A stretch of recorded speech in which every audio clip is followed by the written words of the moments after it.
I've built and scaled sales teams across info offers, agencies, and high-ticket coaching programs across the board to hundreds of thousands of dollars a month. And in this video, I'm going to be showing you the number one thing that stalls your growth. And it's not the funnel, it's not the ad, it's not the offer, it's a broken hiring process. So today, I'm going to be giving you the full blueprint, the full playbook, A to Z, for completely free on how to manage sales teams. If you run an agency, coaching program, service business, whether it be an accounting firm, whether it be a lawyer office, dentist office, all of it.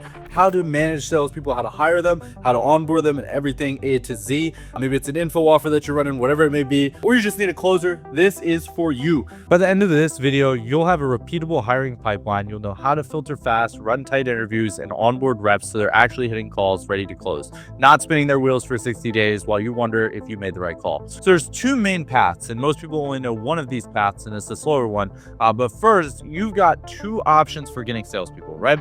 You have path A, which is done for you placement, and this is the fastest route. This is definitely the best option if you're stretched a little thin and you don't want to run like a full recruiting funnel and you just need someone on calls this week. If you need one or two people, this is for you. We handle it on your end and you handle the close, right?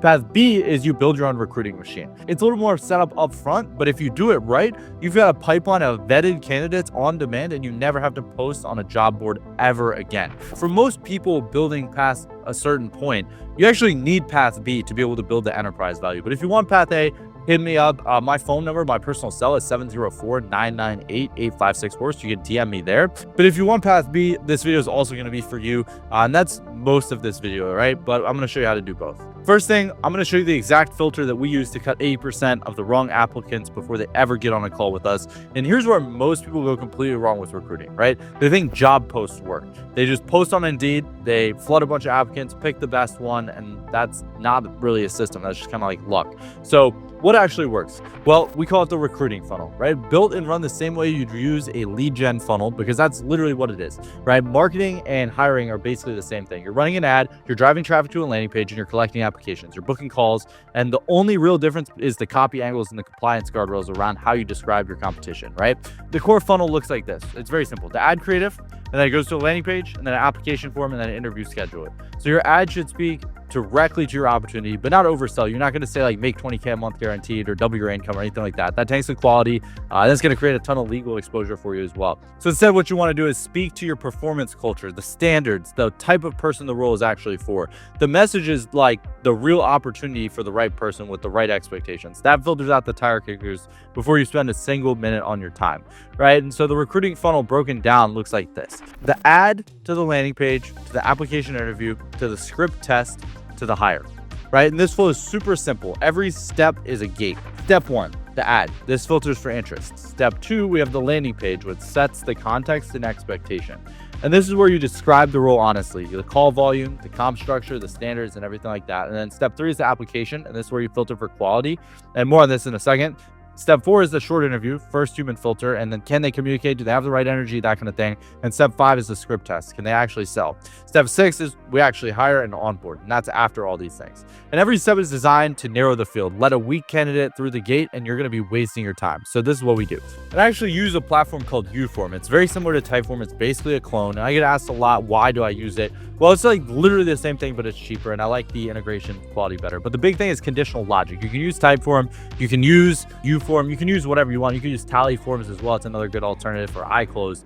But the biggest thing is you need to be able to use conditional logic. If someone never has worked in high ticket sales, I don't ever want to see them, right? And I can route them to a different spot than if someone is already big in high ticket sales. And so here's what our application covers, right? One thing is experience level, offer types that they've sold on before, monthly cash collected in previous roles, call volume and the comfort of that, the availability windows, written objection handling. So like simple objections, like walk me through how you'd handle this objection. I need to think about it or something like that. CRM and dialer familiarity, and then a short loom or video response talking about their experience. And the last one filters very hard, right? If someone won't record a 60-second loom for a shot for a high-paying sales role, they're not going to do the 90-day follow-up sequence either. So trust me on that one. Make sure to put a loom in the end. And that's where we go to what we call interview one. And it's not a real interview. It's just like kind of a filter, but here's what I mean by that. This can even be done by a VA or an EA. Interview one is like 5 to 10 minutes. It's testing basic competency, communication, energy, and that's it, right? And you're not making a hire here. The only thing that you're doing on this first interview is asking 3 questions. Can they think under pressure? Do they communicate clearly? And are they coachable and compliant? And somewhere in this first call, throw a cold objection at them out of nowhere, no warning. Real quick, I need to think about it. What do you do? Something like that, right? And just watch everything, their tonality, their pace, their recovery. Do they freeze? Do they get rattled? Or do they just stay grounded, lean in, and keep going? This tells me a lot more than their resume. And between interview 1 and 2, you send them the material, the script, the offer breakdown, the product docs. You kind of require like a preparation assignment or something like a test project. Something small but real. A written objection reframe, recorded mock close. And if they don't do it, you can move forward, end a conversation. You don't waste their time on it. Interview 2 is going to be like the full evaluation. And now you're running portions of the actual script with them, right? You're giving them the script and you let them run it. And you're watching what they do, the delivery, the adaptation. Can they sound good on script while still sounding like a human? Can they adjust when you throw something at them? Some stuff like that. Also, where you figure out whether they're ready to take calls or not is basically on that first week of drilling, and know which one of them you have before you put them on live calls. So here are the biggest red flags that I've learned to never ignore when hiring closers, right? 1, stop making the decision out of gut feeling. You need to use a scorecard based on who is the best and use a real decision matrix, right? So the scorecard, you want to rate each of these 1 through 10. 1, communication clarity. Is it crisp or all over the place? Objection handling is number 2. Do they cave or do they hold frame? 3 is coachability and compliance. Do they take feedback or are they just defensive? The next one is script retention. Do they actually do the prep? Emotional control is another thing. Are they able to stay unemotional and stay comfortable? And the last one is work ethic. Do they actually do the assignment when they're told that? Set your own threshold, but a 6 or below is coachable for me every time, right? And red flags, walk away if you see these. If they immediately blame the lead or the market, if they can't follow simple pre-interview instructions, if they're a weak listener or they keep talking all over the place, if they overpromise on that they'll close without even knowing the offer, things like that.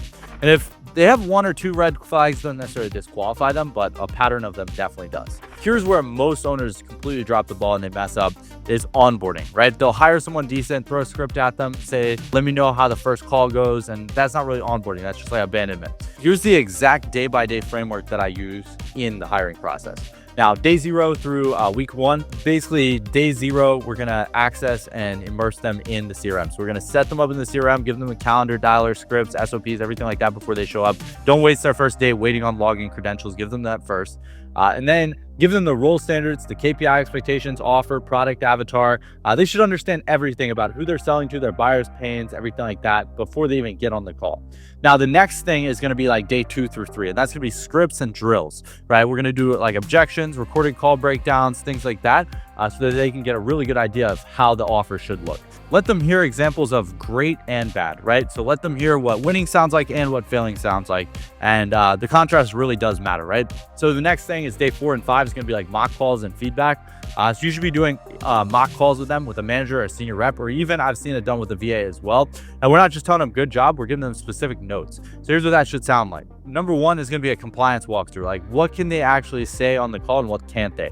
They protect you legally, keep the reps from making over promises that you can't deliver and saying things that are non-compliant, right? The next thing is going to be the certification gate. So before any live calls, they need to pass that, and that's no exceptions. And then week 2 is going to be just basically supervised live calls, right? So you're going to hop on calls with a daily scorecard. We're going to review those calls very intensively and tell them exactly what they need to do. Now, by the end of week 2, you're going to know exactly what you have and what you don't have. And you've got documented improvement plans built around their specific weaknesses, not just some like generic training doc. In addition to that, here are some KPIs to track from day 1. This is super important. Don't wait until you're in month 2 or 3 to look at numbers. You need to track these from the jump, like immediately. So number 1 is going to be the show rate. Are the leads actually showing up to their booked calls, right? Are they texting them beforehand? Those kind of things. Number 2 is the close rate and what percentage are closing. Number 3 is the cash collected and the collected dollars per booked call. The call quality score, so like how quality are the calls, what are the follow-ups looking like, the time to first close, so how fast did they go to close their first deal, was it the first day or did it take them 2 weeks to close the deal? These numbers will tell you within the first like week or 2 whether you've got a system problem or a rep problem, and usually it's both, and both need to be addressed separately, but this is kind of how it works. Now, if you want the full recruiting and onboarding SOP stack, the application template, the scorecard, the day-by-day onboarding calendar, everything like that, just comment the word closer SOP below and I'll send it over to you in the DMs. And if you want us to place closers for you, vetted, trained, and ready to take calls, I can link you up with my guy. The link is in the description, and just shoot me a text. My number is 704-998-8564. So just reach out to me and I'll get a conversation started. And yeah, look, if you're rebuilding your sales team every 60 days, you don't necessarily have a personnel problem.